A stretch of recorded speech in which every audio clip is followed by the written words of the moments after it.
You're saying you're giving me permission to go inside if I want to take a look to make sure there's nobody hurt? Yeah, man, not a problem. Yeah, not a problem. I think the back door might be open too, man. If not, the back door might be open. Feel free to go ahead and go in there and do what you need to do, man.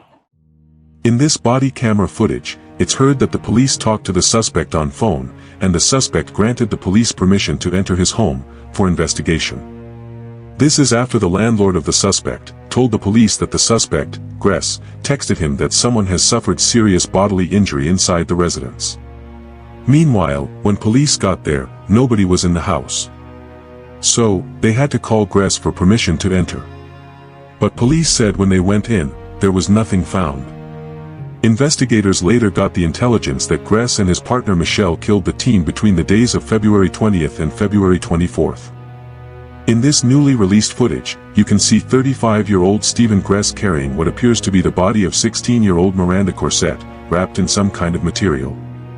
He places it carefully in the trunk of his car, adjusting things to make sure everything fits. Then, without urgency, he slams the trunk shut, right in the open, in his own front yard. The audacity is chilling. Once he's finished, he calmly walks back inside the house, where we believe his co-defendant, 37-year-old Michelle Brandis, was waiting.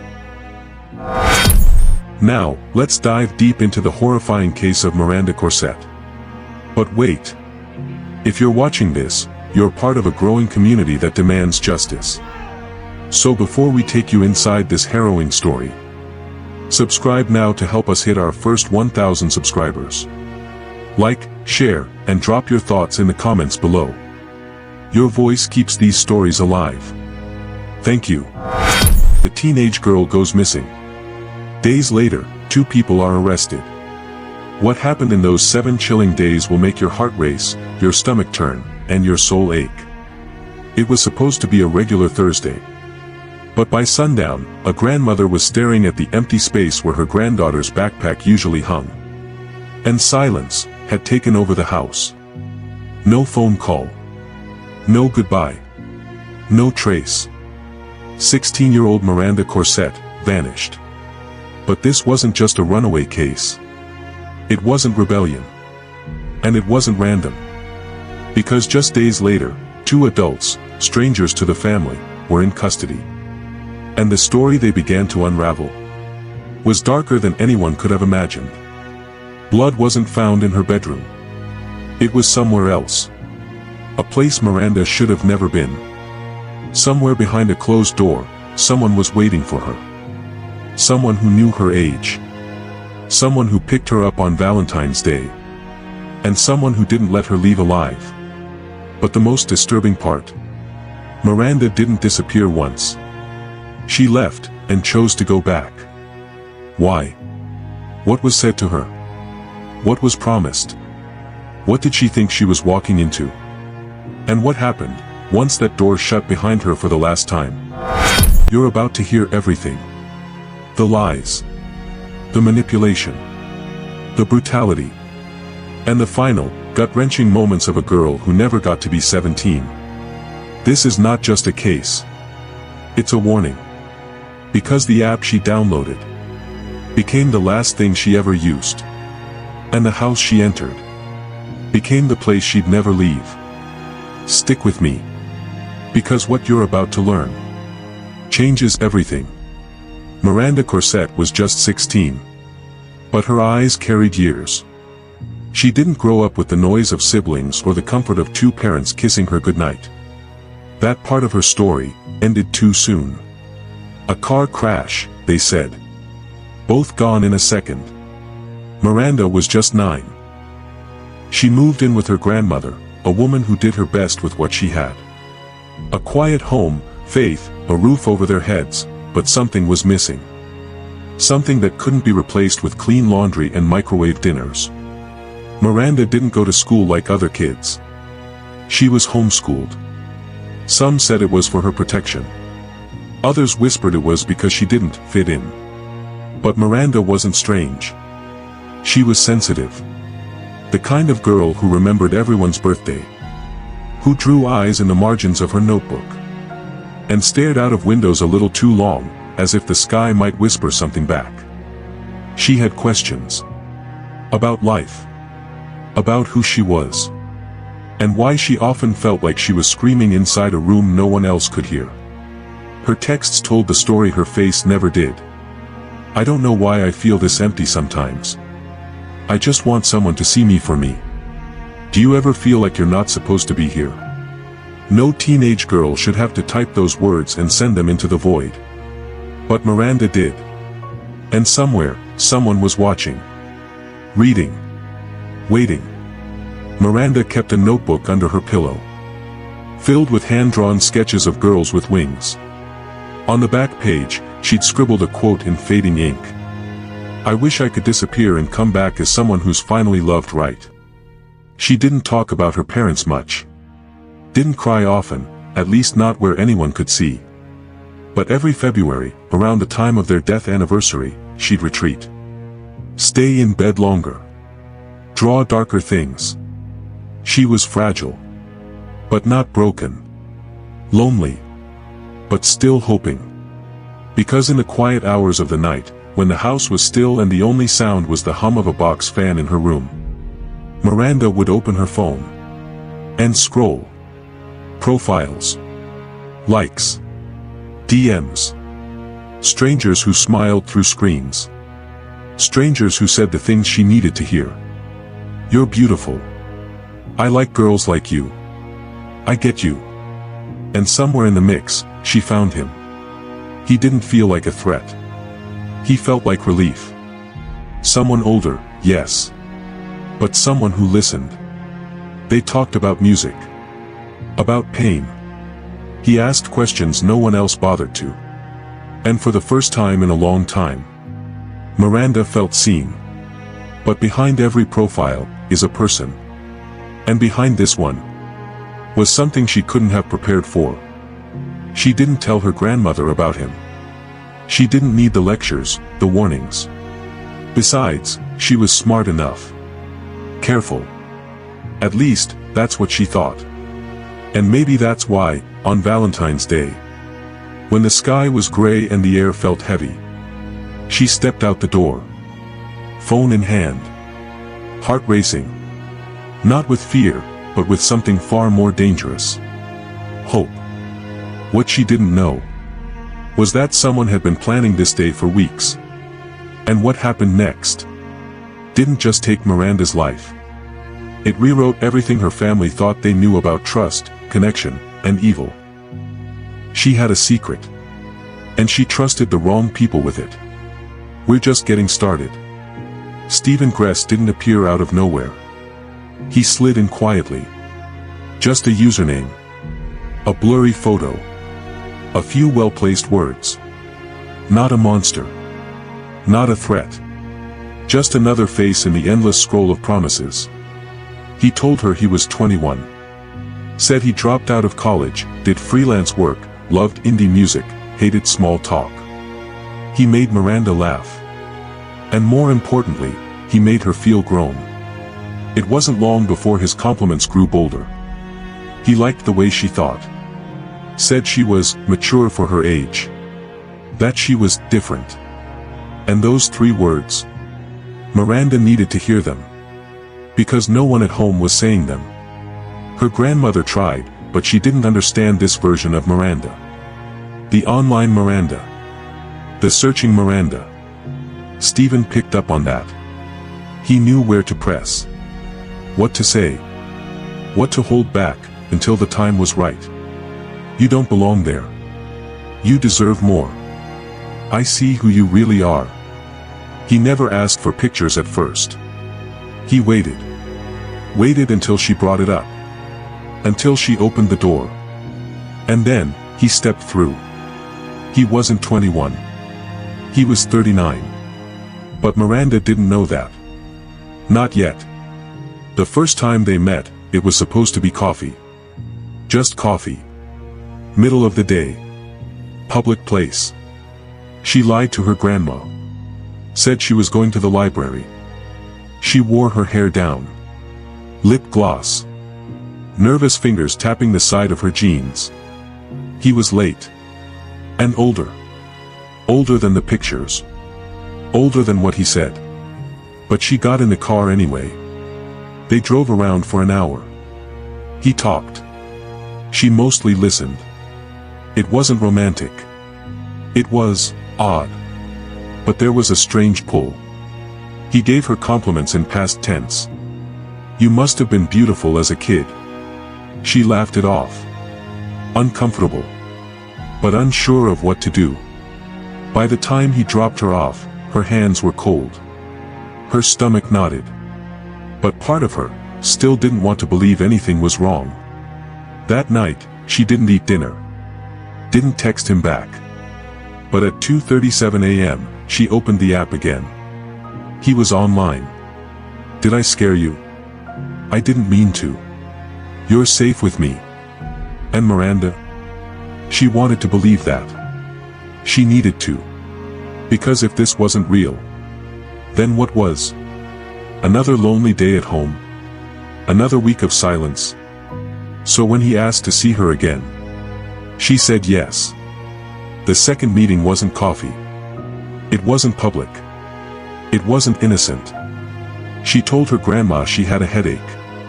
Stayed in her room until the lights were off. Slipped out quietly. Just like he told her to. There was no small talk this time. Just a car parked a block away. Windows tinted. Engine running. She climbed in without hesitation. What happened after that is still pieced together through interviews, confessions, and forensic reports. But what's clear is that Miranda came back. She came home that night. And something was different. She didn't speak much. Didn't draw. Didn't touch her dinner. Her diary, usually hidden, sat wide open on her bed. Blank pages. Torn corners. And her phone was off. The next day, she stayed in bed until noon. Then disappeared into the shower for an hour. When she came out, she looked in the mirror for a long time. Then turned it around. Whatever happened that second night changed her. But it wouldn't stop her from going again. Because Stephen was patient. He knew how to pull her back. How to spin guilt into comfort. Fear into loyalty. And Miranda was drifting farther from the surface. Studio microphone, she didn't know it yet, but that door she stepped into would be the last she'd ever open. And the next time her grandmother knocked on her bedroom door, there would be no answer. Because Miranda was already gone. And Stephen Gress, he wasn't alone. There was someone else waiting. And their plan was just beginning. Stay with me. Because what happens next will make you question everything. February 15, 2025. Miranda Corsette left her grandmother's home once again. This time, she didn't return. Inside the modest duplex at 2708 27th Avenue North in St. Petersburg, a storm was brewing. And Miranda was caught in its eye. Stephen Gress, 35, and his partner, Michelle Brandis, 37, welcomed Miranda into their home. But this was no sanctuary. It was a trap. Neighbors would later recall unusual activity at the residence. Unfamiliar cars parked at odd hours. Muffled sounds that didn't align with the quiet neighborhood. Inside, Miranda was being held against her will. The couple accused her of stealing a ring. An accusation that escalated into a week of torment. Between February 15th and 24th, Miranda endured unimaginable suffering. She was beaten, restrained, and subjected to psychological abuse. At least 6 individuals were aware of her captivity, yet none contacted authorities. Her grandmother grew increasingly worried. Calls and messages went unanswered. On February 24th, she reported Miranda missing to the Gulfport Police Department. The report was filed. But Miranda was already gone. And the house on 27th Avenue held its dark secret. Stay with us. The truth is about to unfold. The missing persons report was filed on February 24th. To the police, at first, it was just another runaway case. A troubled teen. A history of instability. But her grandmother wouldn't let it go. She pleaded. She called. She begged. This isn't like her, she told them. She never just disappears. Officers began knocking on doors. They asked questions. Took notes. Nothing stood out until they looked closer. Miranda's phone had gone dark the night she left. Not switched off. Just gone. No pings. No signals. Dead silence. But Stephen Gress. He wasn't just some name on a report. He was already known to law enforcement. He had open cases. Unrelated charges. Narcotics. Weapons. Probation violations. And now, his landlord had hinted the police what Gress had already texted him about somebody injured in the compound. Investigators quietly pulled surveillance. The house on 27th Avenue North didn't sit right. Too quiet. Too ordinary. Until they saw the trash. Bags hauled out at night. Not to the bin. To a nearby alley. They canvassed the neighborhood. A woman 3 doors down mentioned a young girl seen with Stephen and Michelle. She looked scared. Thin. Silent. Another neighbor said he heard shouting. Male and female voices. Then nothing. Phone records came in. Miranda had messaged Stephen the day she disappeared. The last message never opened. Michelle Brandes' phone told a different story. Hundreds of deleted texts. Many from numbers tied to known offenders. But one stood out. An outgoing message to a contact saved only as S. She's not cooperating. She'll be gone soon. Police pressed harder. The more they dug, the uglier it got. No forced entry. No sign of struggle outside the house. Everything pointed inward. Detectives brought in Stephen. At first, he denied knowing her. Then, she left on her own. But the timeline didn't match. Her phone never left the area. Her social media went silent. And they found her diary. Pages torn. But the final entry still intact. I don't think I'm safe here. I miss home. I just want out. The case cracked. And what was waiting on the other side of that crack wasn't just tragic. It was monstrous. And yet, the worst part was still ahead. Because what the police found next would haunt the entire city. Forever.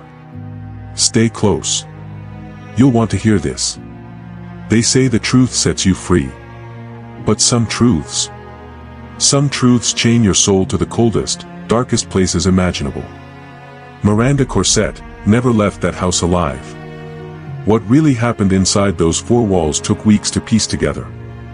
And when detectives finally got a confession, it didn't feel like justice. It felt like drowning.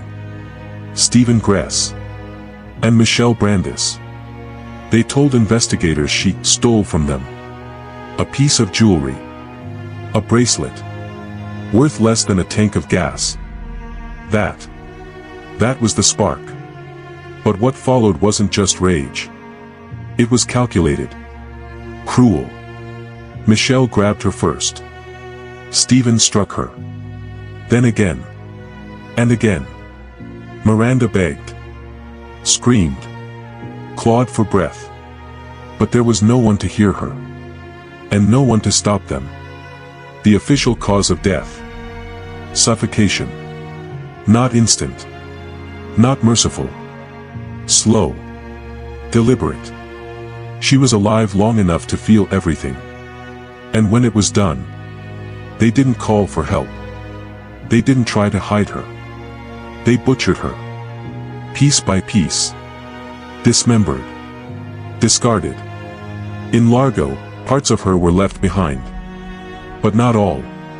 Because Gress drove hours to Ruskin, where dumpsters don't get checked, where the garbage gets buried forever. Search teams combed fields, landfills, waterways. Sniffer dogs, drones, Excavators. Nothing. To this day, not a single piece of Miranda has been found. Not a tooth. Not a bone. Not even the bracelet. They took everything from her. Her body. Her voice. Her name. Reduced to a headline. But what lingers? What still keeps her grandmother up at night? Is the question no one can answer. Why? Why did two adults, capable of anything, turn that kind of cruelty on a teenager who just wanted to be seen? Was it really about a bracelet? Or was there more? Something darker? That still hasn't surfaced. Because here's the thing. Neither of them has told the full story.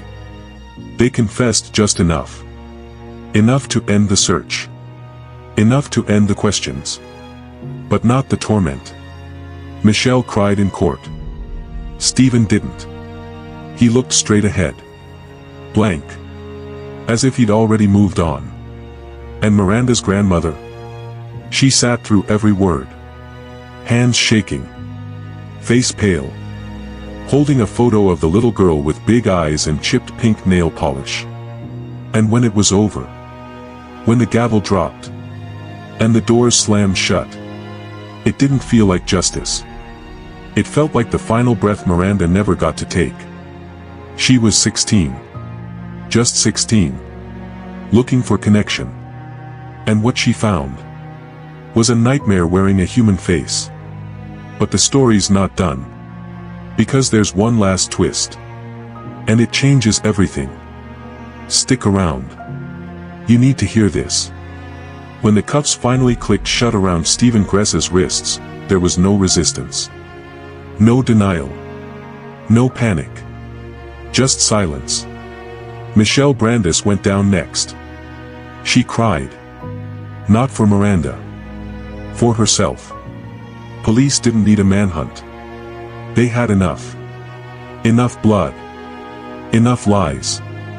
Enough silence to drown a courtroom. And when the charges came, they weren't gentle.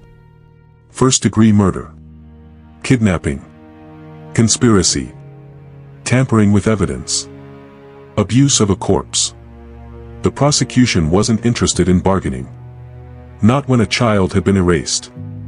In the courtroom, the air felt heavy. Not just with grief, but with rage. A quiet, simmering fury from a community that had watched Miranda grow up, only to lose her to monsters hiding in plain sight. Local news couldn't keep up. Candlelight vigils flooded sidewalks. Teenagers, her classmates, her neighbors, stood in circles, holding photos, trying to process how someone so gentle had died in such a brutal way. And then the questions came. How did Stephen Gress, a man with a known criminal past, slide so easily back into society? How did he slip through the cracks of parole oversight? Why wasn't anyone watching the house, where neighbors reported screaming for weeks? Why did no one follow up when Miranda's grandmother filed her missing persons report? Why did the system wait until it was too late? Experts were brought in. Child psychologists. Law enforcement officials. Cybercrime analysts. And they all said the same thing. Miranda wasn't just a victim of two people. She was a casualty of neglect. From a digital world that promises connection but offers no safety net. A teenage girl, navigating grief, anxiety, and a hunger to belong, was left to fend for herself in an online world teeming with predators dressed as friends. And she's not the only one. Stephen used a dating app. One that barely verified age. One that placed a vulnerable child in the path of a predator, without a single warning. Michelle, his accomplice, was the reinforcement. She played the role of caretaker. Confidant. Safe space. But she was nothing more than bait in a trap Miranda never saw coming. The case drew national attention. Parents locked down devices. Schools scrambled to implement digital safety seminars. Lawmakers whispered about reform. But for Miranda's grandmother, no policy change will bring her back. No new app filter. No courtroom verdict. Because while the justice system begins its slow churn, while prosecutors push for life sentences, while public defenders plead mental illness, coercion, manipulation. Miranda is still gone. There's no body to bury. No place to lay flowers. Just a memory. And the question that refuses to die. How many more? How many more children need to be swallowed by this same cycle, before someone decides it's too many? Gress and Brandes sit behind bars. Their trials loom. And if convicted, they'll never see sunlight without bars again. But for now, the case isn't closed. Not really. Because Miranda's story echoes in bedrooms where teens scroll late into the night, searching for comfort. In living rooms where parents still believe it can't happen here. In courtrooms where attorneys debate the definition of evil. And in every whispered prayer from a grandmother who still checks the porch light. Just in case. A system meant to protect failed her. But the truth will not be buried. Like her body was. And coming up. What one anonymous tipster said could turn the case upside down. You'll want to hear this. Miranda Corsette was 16. She had no idea her name would one day be folded into a court transcript, or whispered across candlelight vigils. She didn't know she would become a cautionary tale. She thought she was just talking to someone. Just chatting. Just being seen. But her story isn't rare. Not anymore. Because for every Miranda, there are thousands more. Scrolling through their screens in the dark. Answering messages from strangers who say all the right things. At exactly the wrong time. And the question that no one wants to ask is the one that matters most. Why is this happening so often? Why is it so easy for someone like Stephen Gress to access a teenager like Miranda? Without alarms, without filters, without anyone noticing. The truth is uncomfortable. But it's simple. Predators don't hide in alleyways anymore. They live in apps. They hunt through Wi-Fi. And the locks on our front doors mean nothing. When the danger crawls in through the phone, they know what to say. They read the gaps. They offer validation to the lonely, attention to the overlooked, and safety to the broken. But it's all a setup. A trap wrapped in emojis and compliments. And the worst part? It works. Every day. In every city. Advocacy groups have been screaming this for years. Digital grooming isn't new, it's just getting better at pretending to be harmless. One child psychologist called it a modern form of trafficking, one that starts with a notification sound. And while we fight over filters and screen time, kids are being preyed on by adults who know exactly where the weak points are. They look for fractured homes. Missing parents. Kids who stay home while grandma works double shifts. They find the cracks. And crawl right in. And what about mental health? Miranda was grieving. Trying to manage depression, anxiety, and the ache of being left behind. She wasn't weak. She was wounded. But in a country where therapy is a luxury, and mental health for teens is reduced to waitlists and pamphlets, what did she really have? Apps that distract. Friends who don't understand.